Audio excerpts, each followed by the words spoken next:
EJ Power, sinabi ang mga solidong match-up na dapat mangyari ngayong Ahon 16. Batas nalulungkot sa nangyari sa Pinas at PEMC pinatalikod ang kamera. Bago na misikal, alamin natin ang mga yan, so tara.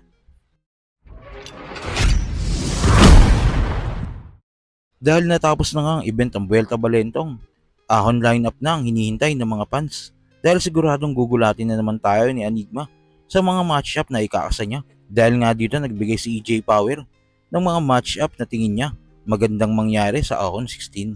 Guys, alam naman natin na sobrang noticeable nung naging mga performance ni Jonas mula sa undefeated streak niya last year hanggang sa naging laban niya sa isabuhay this year against kay Saint Ice at syempre sa recent na panalo niya against kay Fruz nitong Vuelta Balentong 12.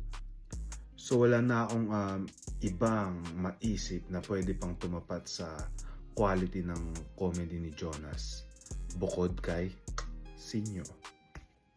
This shit needs to happen sa Ahon 16. At maniwala kayo sa hindi, pag nangyari to, panalo tayong lahat. Rin sa mga nagbigay ng solid na performance ng Vuelta Balentong 12 ay walang iba kundi ang ating 2023 champion na si Invictus.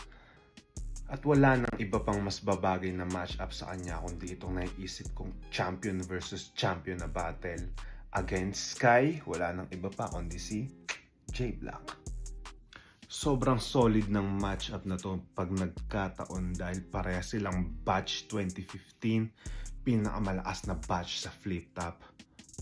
At sa labang to maipapakita din nila yung mga sandatang gamit nila kung bakit sila nag-champion sa kanilang taon. So, sana mangyari. At para ay pistolero naman, para sa akin, medyo naging underwhelming lang yung mga ilang recent battles niya. At syempre, alam naman nating lahat na nanggaling din siya sa pagkatalo mula kay Invictus ng Vuelta Balentong 12. At alam ko, itong matchup na naiisip ko ay nangyari na doon sa sunugan sa Kumu. Pero excited akong makita ang pistolero versus Zaki pagdating dito sa flip top. At para kay M-Zite naman, kudos kay M-Zite para sa pagiging active MC. Lahat kinakalaban, mapabaguhan man o veterano. Alam naman natin na naka 1-1 siya na record nung Ahon 15 dun sa 3-way battle niya against kay Tipsy at kay Fruz. So feeling ko deserve niya ng isang solid na match-up against kay Abra. Para sa akin, solid na comeback battle to ni Abra pag nangyari. Kaso di ko alam kung posible na makita natin to sa Ahon 16. Pero okay din kung mangyayari to sometime around next year. At ayun nga, alam naman nating lahat na naputol yung hype train ni Rafia nung Vuelta Balentong 12. At same thing din na nangyari kay MP3 na nagkaroon ng downhill performance against kay M-Site. Pero okay lang. Solid na match-up to pag nangyari. Raffian versus MP3 dahil alam kong gigil sila na makabawi mula sa mga pagkatalo nila at gigil din sila na maibalik yung hype na nakuha nila at nawala ng bahagya dahil sa pagkatalo nila. At ito na nga guys, ito. For sure maraming magdi-disagree sa sasabihin ko na to. Wala nang ibang mas deserving na makaharap si Looney sa ahon bukod kay GL. Kasi bakit hindi, di ba? Sobrang naging aktibo niya ngayong taon. Nagkaroon na siya ng 4 na laban so far this 2025. Nagkaroon siya ng double battle nung Vuelta Balentong 12 at sa pagkaabalita ko ay parehas niya daw binadipag. Yes, so fuck that 3-way battle shit. Mas solid tong laban na to pag nagkataon. Sana mangyari to sa ahon. Excited ako kung paano i-dethrone ni GL si Looney. At excited din ako kung paano tatapusin ni Looney yung hype train ni GL. So, lahat tayo mababaliw dito pag nangyari. Sana mangyari. At solid din kung mangyayari ang Saint Ice versus Ban para sa unofficial third place ng Isabuhay. Sa kabilang balita naman, dahil nga sa hindi magandang nangyari noong September 21 rally kontra korupsyon, nabalitaan na nga din ito ni Batas at nalulungkot siya dahil sa matinding korupsyon sa bansa. pero masaya siya na pumapalag na ang mga Pilipino. First time ko mag-review ng pagkatas nung September 21 mga rally, no?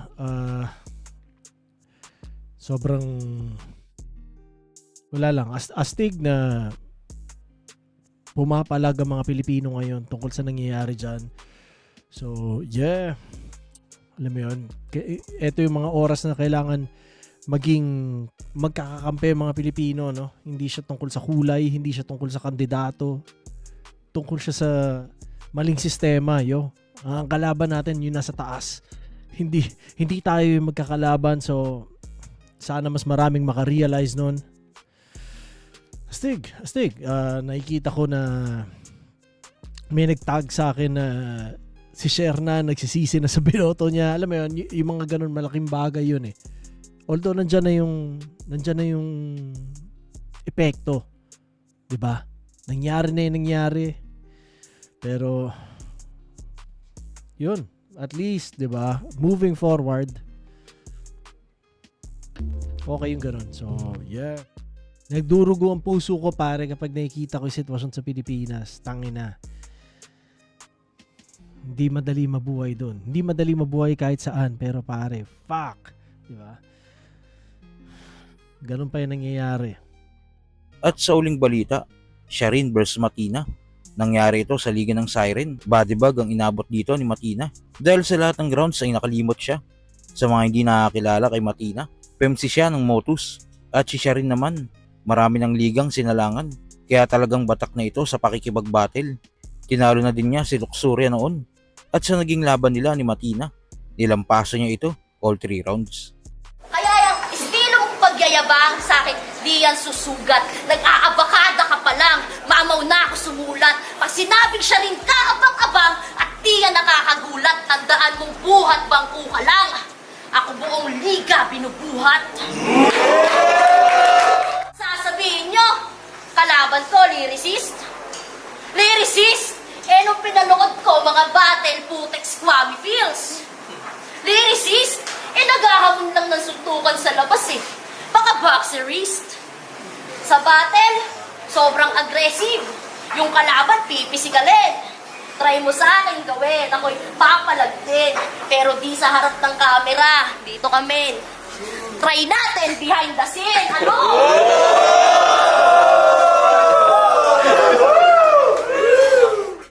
So kayo ba mga quiz, tingin nyo? Pwede na kaya si Sharin sa flip top? At sino ang gusto niyang mangyaring mag-battle sa Round 16? Kung ano man sa loobin mo, comment mo lang sa baba nang mapag-usapan natin yan. So yun lang. God bless.